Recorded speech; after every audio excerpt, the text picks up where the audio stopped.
guys, this is Realtor with Engel and Volkers out of Boston, and in this video, we're going to go over some of the top 4 things you need to be on the lookout if you're thinking about buying a condo for a rental property.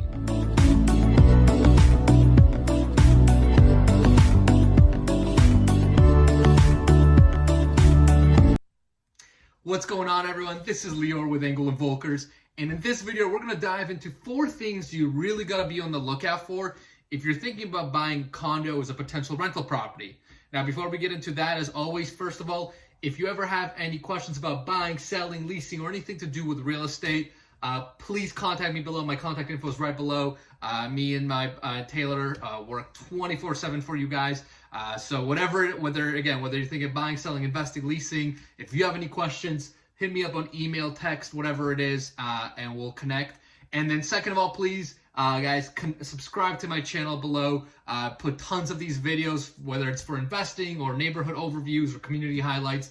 Give me a subscribe, and that way you'll be notified anytime I put on a new video. So let's dive into some of the top 4 things you got to be on the lookout for when looking at condos for rentals.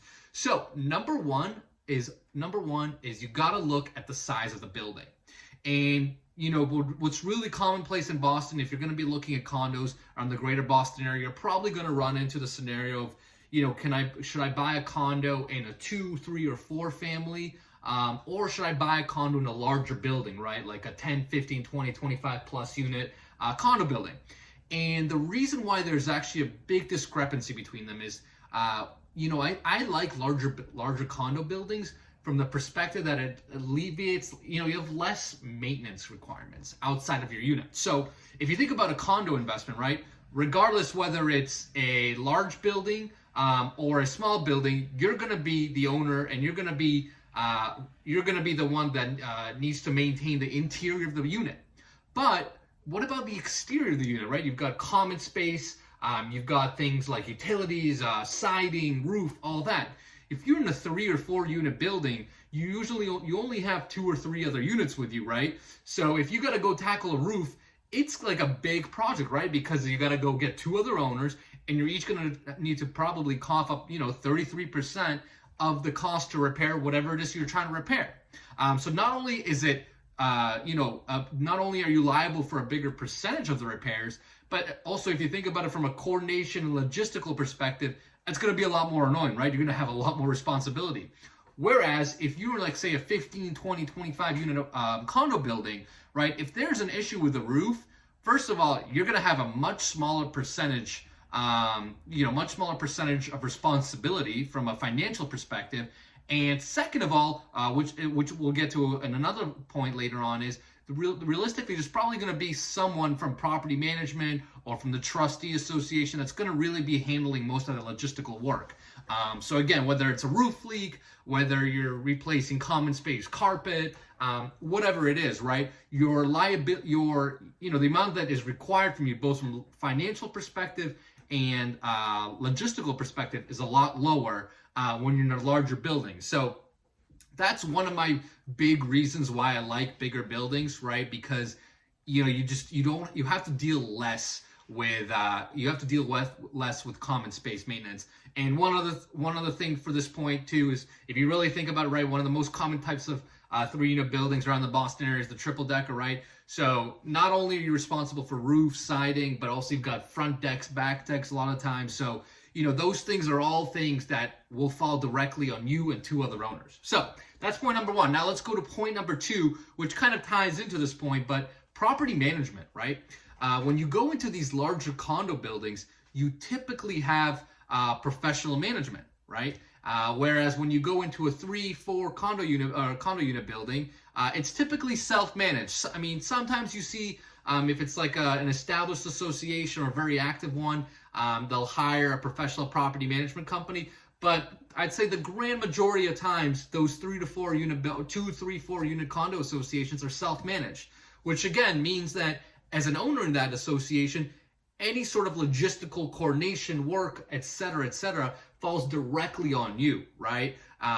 Whereas if you go into a larger building, you know, you have property management there, right? So you don't really necessarily, you know, there's no real value in you dealing with these issues as an investor, right? I mean, your only value is is whatever is in the interior of the unit, which doesn't change whether it's a large building or small building, right? You got to take care of your unit to collect your rent. But again, from a exterior slash common space perspective, this is huge. And if you can get property management in there, it makes it a lot easier. Now, one thing I will say on the flip side is, right, while we've talked about all the advantages of larger buildings, there are certain advantages to smaller buildings, right? If you get into a larger building that you did not properly do your homework on, and let's say it's a very lackluster association to say the least, and there are plenty of them out there in the Boston area, sometimes you'll get into crappy associations that may not be as proactive about things, or are planning on major projects that can really spike up condo fees, right? That happens a lot too. So it's really important for you to do your due diligence up front while you're in the transaction.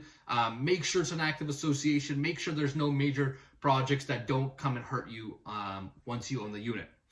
Point number 3 is the condo fee. So obviously you want to get as low condo fee as possible, right? Because that directly impacts your cash flows on a month-to-month basis. But you also want to look at what's included in the condo fee, and is it valuable to me, right? Your typical 2, 3, 4 family condo, you're typically gonna have like anywhere from like a $200 to $300 condo fee depending on the area. But the typical thing it includes is something like water and sewer and master insurance, right? Because your gas and electric is going to be separately submetered and is going to go to your tenants, which is fine. But if you're going to go, say, to larger complexes, a lot of the times you'll see that those condo fees bake in sometimes utilities, right? Sometimes you're going to be paying gas. Sometimes you might be paying electric depending on the building.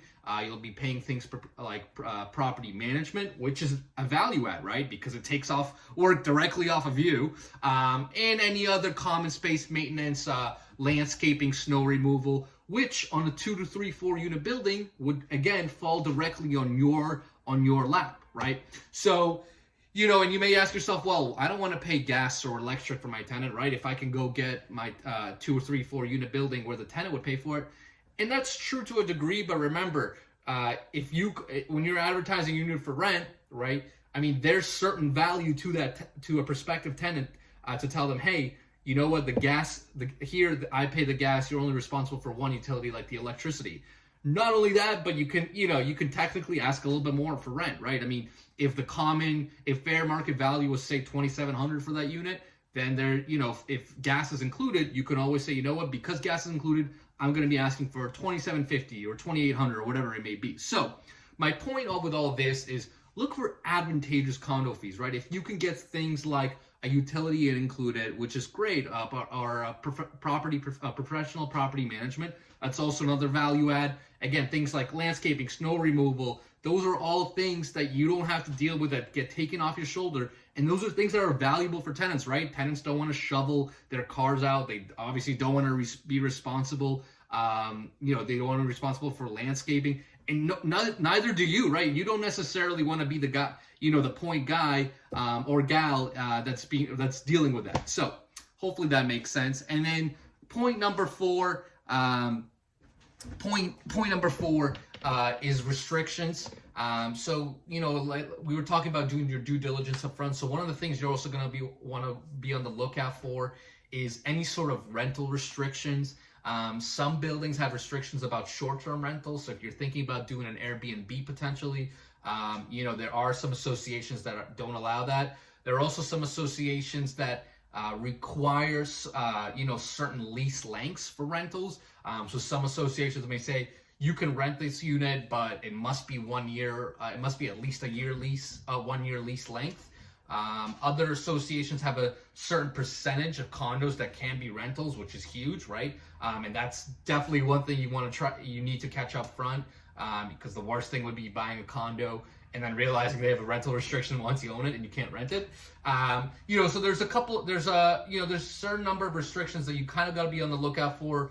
Typically, if you go and check out a condo, the listing agent does need to disclose those sorts of things. But just in case, once you get under agreement, it's critical for you to do your due diligence. and really find out all about the association, all their restrictions, all their rules, to make sure there's no surprises on the back end. So I know it was a lot of info, but hopefully that made sense to you guys. If you have any questions or comments, please comment below. And yeah, let me know if you have any questions. Thanks, guys.